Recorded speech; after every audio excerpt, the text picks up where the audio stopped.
Hello，大家好。今日我哋跟大隊嚟到呢個地方叫做布吉包嚟尋找水晶嘅痕跡。講你唔知，其實布吉包係位於喺全世界最長嘅石英山，亦即是係馬來西亞雪蘭莪拱北石英山脈。其實好幾年前呢個石英山脈已經列入世界文化遺產嘅候選名單。相信過幾年後，呢個石英山脈將會成為馬來西亞嘅其中一個世界文化遺產。呢個行程除咗可以了解到水晶嘅成形之外，我哋都會有機會了解到森林入邊嘅一啲植物，例如而家我哋手上見到嘅呢一片葉。根據山道嘅解釋，呢個葉其實係可以幫助消腫嘅。只要將呢個葉喺我哋手掌嗰度左右摩擦，擦到佢嘅泡走出嚟為止之後，再將個泡搽喺嗰個割傷嘅傷口，就可以達到消腫嘅效果㗎啦。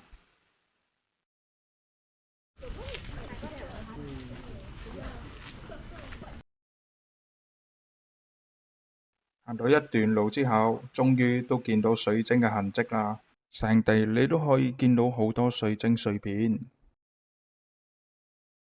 而家我手上嘅呢嚿水晶係屬於唔成熟嘅水晶，因為佢唔係透明嘅。根據山道嘅解釋，如果一個水晶係透明睇得穿嘅話，咁樣即是話呢個水晶係屬於成熟嘅。如果一個水晶要達到成熟嘅階段，其實係要攞好幾十年嘅時間㗎。好啦，而家我哋行下行下就行到一笪地方係好多榴蓮樹。而家眼前見到嘅呢啲都係榴蓮樹，而呢個就係榴蓮樹嘅花，有花就有果，所以有呢個花就表示話呢棵榴蓮樹會有榴蓮咯。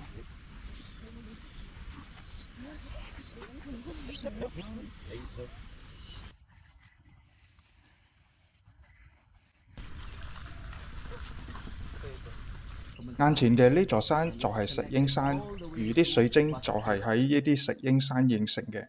由於馬來西亞長年都會落雨，如果啲雨水大嘅話呢，佢就會沖斷啲脆弱嘅水晶，將呢啲水晶呢就沖到落山腳底。而呢個就說明咗點解石英山腳底會見到咁多啲水晶片。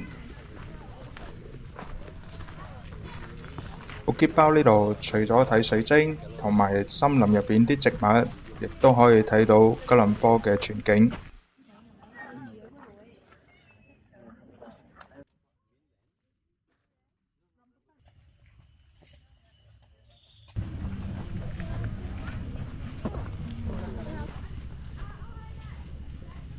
而家我哋正式踏入石英山嘅範圍啦。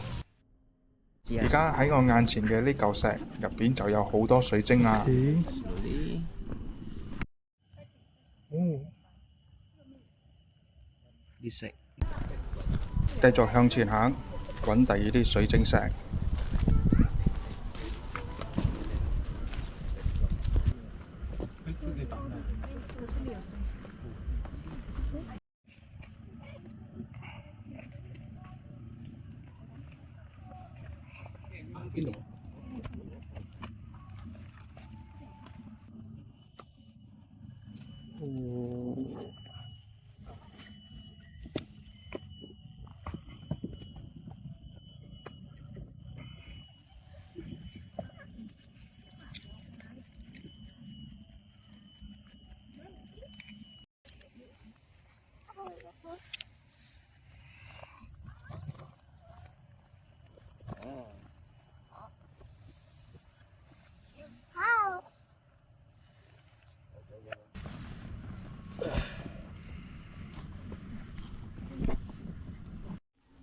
睇完水晶啦，而家我哋跟返原路行返出去。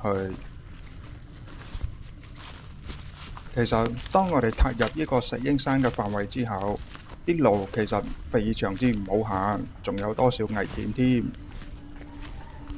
喺你嘅眼前，你都可以睇到啦，一路上嗰條路其實都係好幼㗎，左右都係山崖啊，所以我哋一次行嘅時候，至多係一個人呢，其他都係跟喺後邊㗎。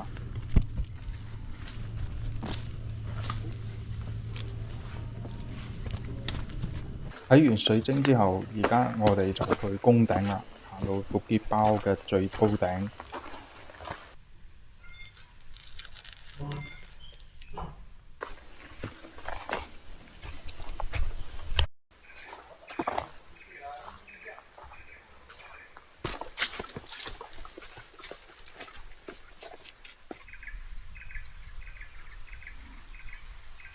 行行下，突然間又見到有幾棵橡膠樹喎。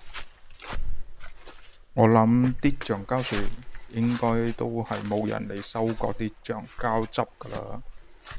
睇到啲膠杯呢，都滿晒水啊，都冇膠汁喺入邊㗎啦。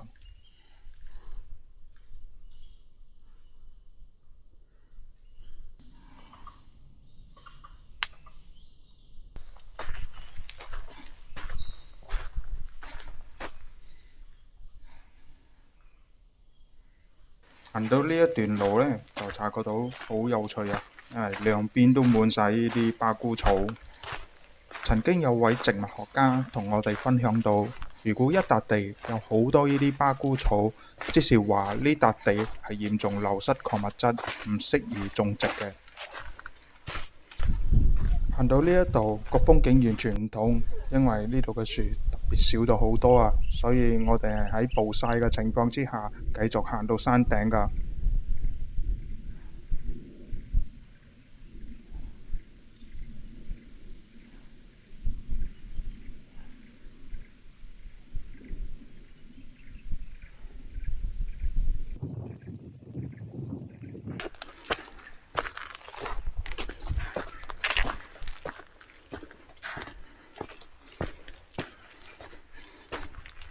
呢度突然間見到有一棵好大棵嘅臭豆樹啊，但係千祈唔好摘啊，因為係有人種㗎。終於都到山頂啦，呢個就係布吉包嘅山頂。山頂呢一度呢，係可以見到遠處嘅水壩㗎。睇完靚景之後，我哋就用返同樣嘅路返出去啦。行到呢度，成個行程都接近尾聲啦。